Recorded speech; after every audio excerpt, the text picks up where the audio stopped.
Japanese Fairy Tale Series, Number 4. The Old Man Who Made the Dead Trees Blossom. Published by T. Hasegawa. Number 10, Huyoshicho.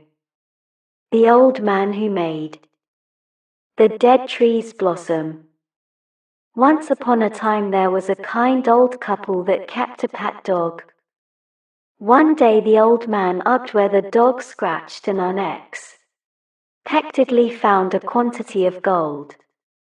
Now there was a bad-hearted couple, their neighbors, who envied them their good fortune and asked them to lend their dog, as they would take no refusal. They got the dog, but when they took him along the road, he would not scratch the ground.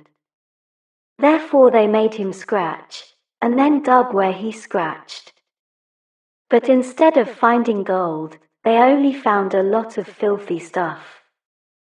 Then they got angry and killed the dog, and buried him under a small pine tree by the wayside.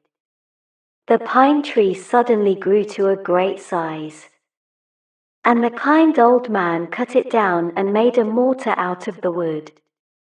When he pounded barley in that mortar, the barley would flow up out of the bottom and overflow without end. His neighbor again envied him, and borrowed his mortar to pound his barley in. But when he did so, his barley all turned out cracked and worm-eaten. Then he became still more enraged, and broke the mortar to pieces, and used it for firewood. The kind old man then took some of the ashes of the mortar and scattered them on dead trees, and made them blossom.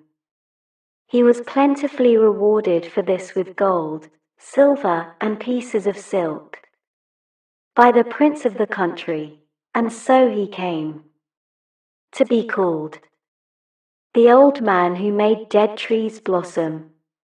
Again his neighbor envied him, and attempted to make dead trees blossom with the ashes. But when he took a handful and sprinkled it on the limbs of a dead tree, the tree did not blossom, but the ashes blew into the eyes of the prince of the country.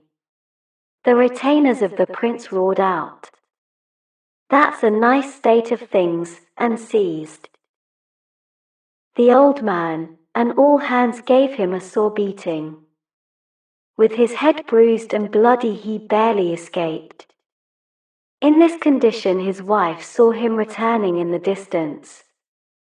"My husband too, I see, has been rewarded by the prince with purple garments," she said. But while she was thus rejoicing, he came near. When she looked more closely and saw that her husband, instead of being clothed in purple, was tined with blood. As to the man, he then took to his bed sick, and at last died.